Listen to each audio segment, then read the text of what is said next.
Hey, unless you didn't notice it from the million times I've mentioned it before in my previous content, I've recently moved overseas and I'm constantly being asked by people, what is it like running your business from overseas? And so I thought I'd answer that question and tell you how running a business from overseas has challenged my leadership. Let's get into it. You know, I know you've heard it all before, and I know it's touted all over the internet to run this beautiful laptop lifestyle and sit on a beach with a pina colada and a laptop and be just watching the money roll in. Well, I've got some hard facts for you. Running a business from overseas isn't as easy as that. And I want to share with you 3 key ways on how running a business from overseas has challenged my leadership. The first key area of how running a business from overseas has challenged my leadership is time management. Yes, we as leaders need to have incredible time management. However, it's put on steroids and everything's exacerbated when you're running a business from overseas. The first real challenge of that is the time zones. Constantly having to calculate our time zones. When you're saying to someone, yeah, let's meet up at 3, actually, my time is 3 o'clock. You're in that part of the world. Actually, now they've just gone to daylight saving. So some of my clients are now on different times. So I've now got to remember, are they an hour ahead, an hour behind? I had all the perfect calculations set out, and now I need to calculate out all the time. That's 8 o'clock for your time. 8 a.m., 8 p.m., you've got to constantly be working with different time zones. And I've had a number of meetings that I've actually booked at wrong times because I've either told them a time and they thought it was a time in their time zone. I accidentally put the time in my time zone before actually calculating it out for their time zone. And you know what? Just miscalculations in time zones has caused such a challenge. It now requires that extra little bit of attention to think about what time zone is it, who am I talking to, what part of the world are they in? And so that's one way that time zones really challenged my time management. But there's another way in which time zones challenge my time management is there's a limited window of now when I'm able to meet with people. Not only do you have to calculate the different time zones, there's now more of a limited amount of time in which I'm available to meet with people. And so you have to be so much better with your time management because there is less time for you to be meeting people because there's less of an overlap unless I'm to do without any sleep. Now, that kind of leads me on to the next point is sleep. Yes, sleep is one of the most challenging things with time management. Unfortunately, I've been in a season where we're launching this app and getting our program all up and running and producing all the content. And I've taken a point where for about 2 months, I've averaged about 4 hours a night. And there's probably, honestly, 5 to 6 nights that I've had more than 6 hours sleep because I'm running my business. Not only am I here in the Dominican Republic, I'm working with clients in Australia, but I also have a team in India. So when you're working with different time zones, your time management has to be really good because you've got a short window to be able to connect with people. You've got a short window to be able to do things when people are awake. And then you have to wait a whole nother day. So your time management has to be really spot on for you to be able to run an overseas business. Otherwise, you're just going to lose more and more and more sleep. And that's not good for anyone. Now, the other way your time management is challenged by running a business from overseas is family expectations. Families expect a 9-to-5 job, get home and spend the time with the family. And unfortunately, that doesn't happen when you're running a business from overseas because you have to work in additional time zones. So I'm working at night. And so when we have family social gatherings or catch up with friends or whatever, I can't participate in that. And so my wife is always seeing those challenges of me never being able to attend things, me never being able to do things as a family until it gets to the weekend. Now, there are the benefits that I get to spend time during the day and there's a little bit more freedom there, and that's great. But in her mind, We never go to bed together. When she just wants to chill and watch a movie or whatever at night with me, she can't, and it's those things that really stand out. So that's really challenged me as a leader of my family while I'm running a business from overseas, because it's important that I focus on my clients and focus on my business, but also it's important that I focus on my family. So as I said, I really focus on making sure that I can spend the time during the day. I go and pick up my son from school. I take time out for them during the day. I'll stop, I'll have lunch with my wife, and we'll sit down and watch some TV. So we've renegotiated our time so that they're still getting their time, but it still is a challenge because all what they see is their husband or daddy always working at night. And the last way that time management has really challenged my leadership from running a business overseas is admin.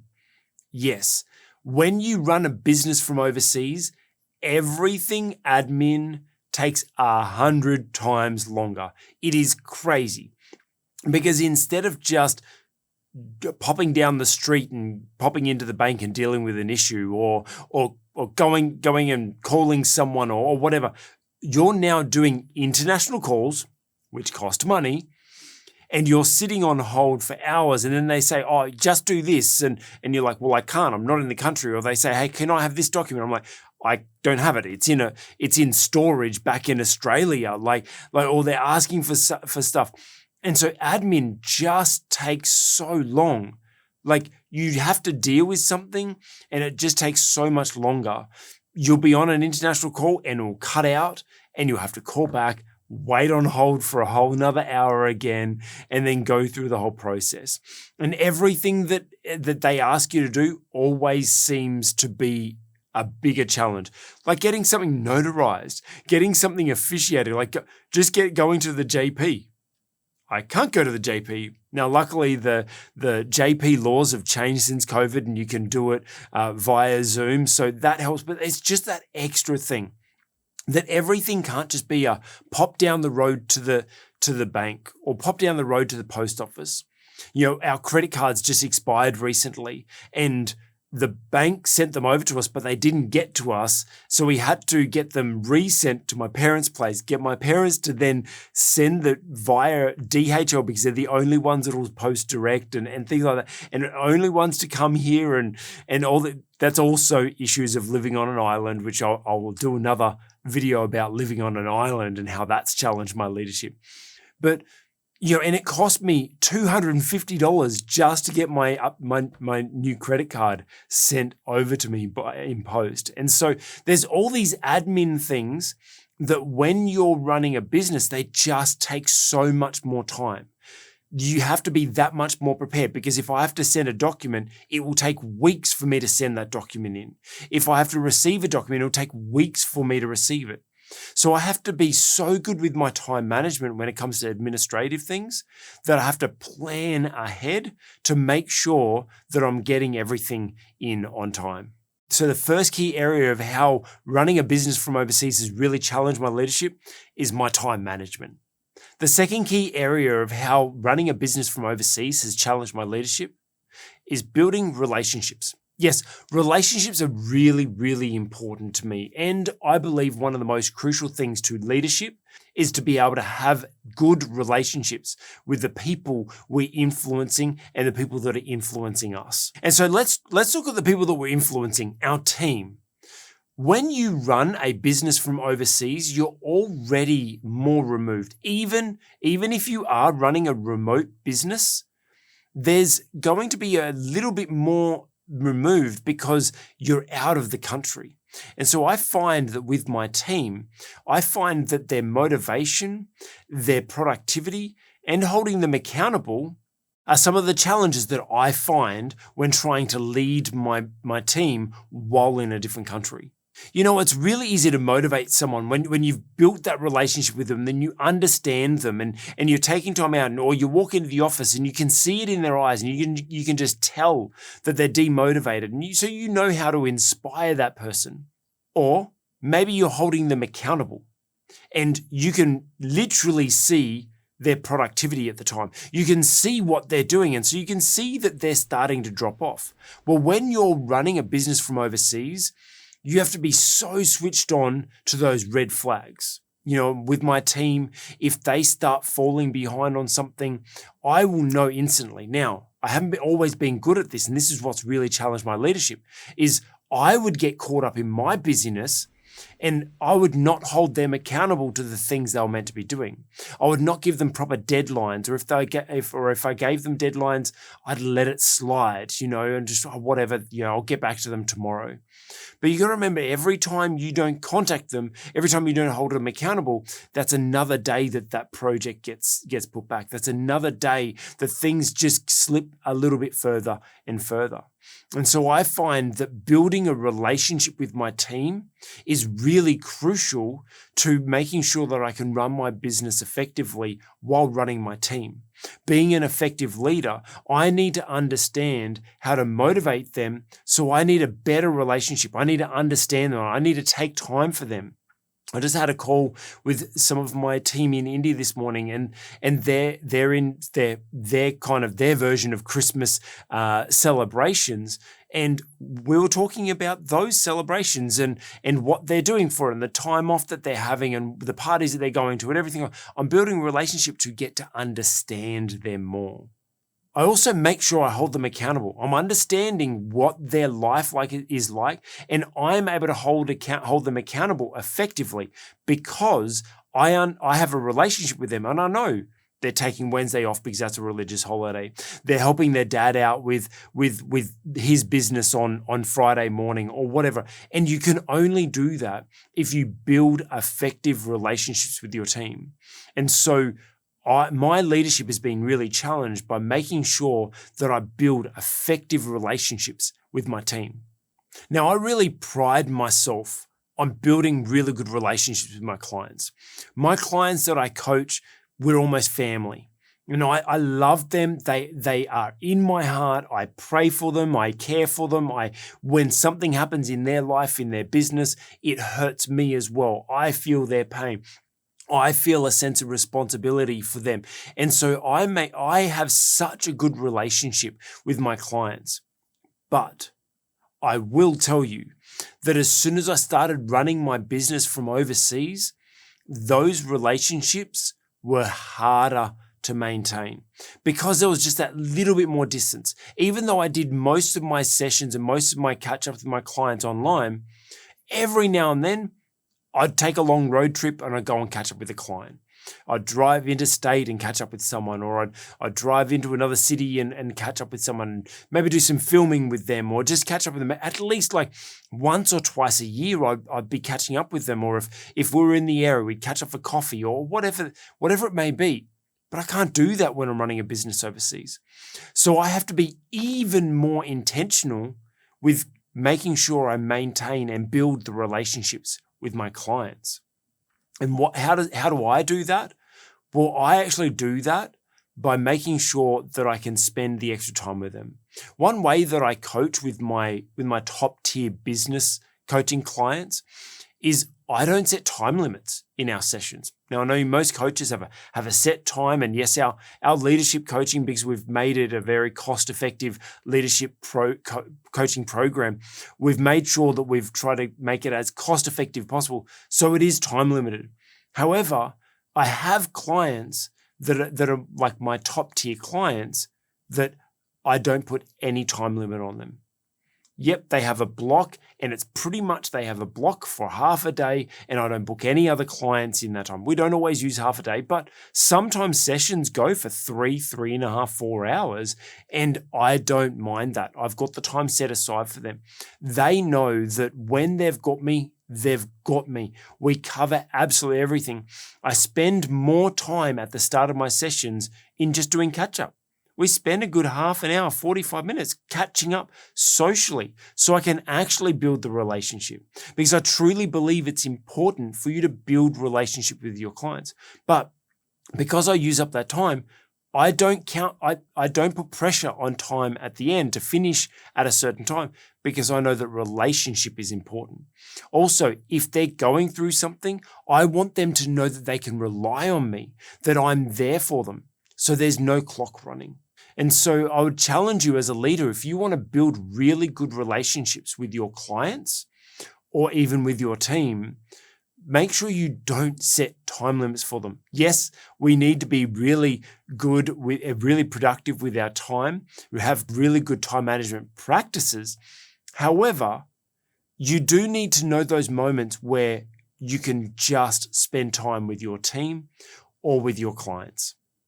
Talking about building relationships, that's actually part of my key belief to effective marketing. When you market, the whole point of doing a marketing campaign is so that someone can build trust with you. And how do people build trust with you? By building a relationship with you. Yes, it might be a little bit one way at a time, but most effective marketing is building relationships. And the best way that I've always done that is I've gone to serve people. I've gone and met with people, gone up and caught up with people, coffee meetings. I attend networking meetings. do whatever I can, go to events, wherever I can go to be face-to-face and build relationships with people. I'm overseas. I can't just pop down the road to the local networking event. I can't just pop down the road to the local church and shake hands with the pastor. So I have to get better at building relationships digitally. And so one of the big challenges I've had when it comes to marketing is make sure that I can be really effective with my digital marketing. As you know, we've been super quiet on social media for the last couple of years because we've been building this thing in the background, and well, you've seen the video anyway. You know why. But it's taken me time, and now it's time. Now I'm ready to build relationship with you again. Now I'm ready to be everywhere I can, giving as much key value as I can to build that relationship with you so you can get to understand me, get to understand my heart.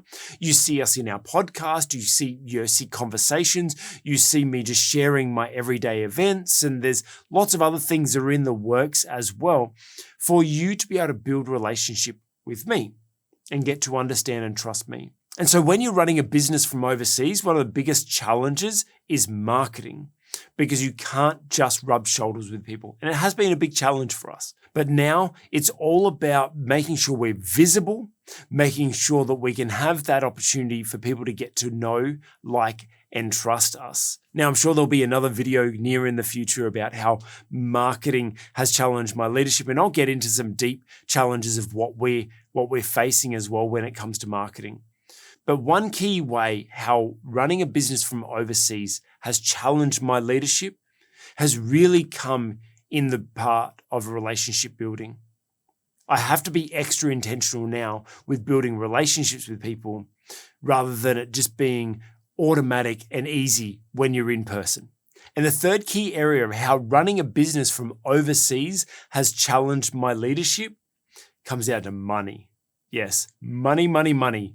Yes, there has been a big challenge with obviously moving overseas, and there was a massive expense to, flights and all the legal things we had to deal with at the time of moving in COVID, setting ourselves up in a new place here, and buying a car and buying all furniture and everything we need for a house, and building out my studio and all those sorts of things. Like all those things we had to start afresh with, which I spoke about in last week's video.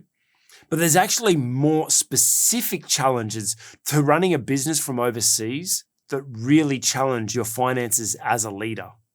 The first is transferring money. You would think it'd be easy. And look, maybe between some countries, it's not so bad. Between where I'm living, and I'm going to do another video on living on an island because it adds another whole element of challenges to the situation. But whenever you transfer money, you're losing money. There's international transfer fees, there's exchange rate fees, and there's losing fees on the exchange rate. You know what? When we first moved here, we were transferring anywhere between 72 to 74 cents in the dollar. Last week I did a transfer and it was 62 cents in the dollar. That's right. I lost 10% of my money just because of the exchange rate had disappeared. And that's one of the challenges when you're running a business from another country. There is the exchange rates that you're dealing with, and they're always up and down. And so what you earn is not always the same to what you can spend. The other challenge to running a business from overseas when it comes to your money is taxes. Yes, and I'm not going to get into the specifics because obviously it's personal and everyone's situation is different. But I have an entity set up in Australia and obviously I use it to run my business, what makes the money.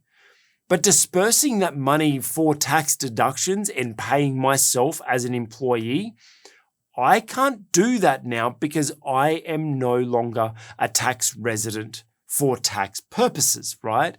Now, I'm still a resident of Australia, I'm still a citizen, but once you're out of the country for a certain amount of time, you're no longer allowed to be classified as a tax resident.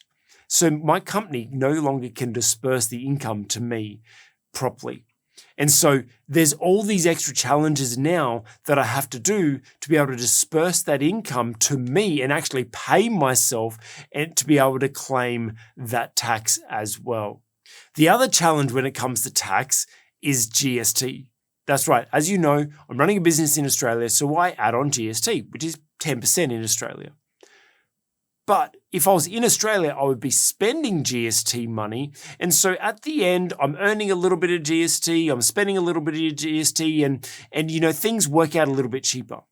But when you're not living in a country, when you're running a business from another country, you're earning GST in one country, but spending GST in a different country. So the GST here is actually a lot bigger and sometimes up to like 20, 30% here on some items.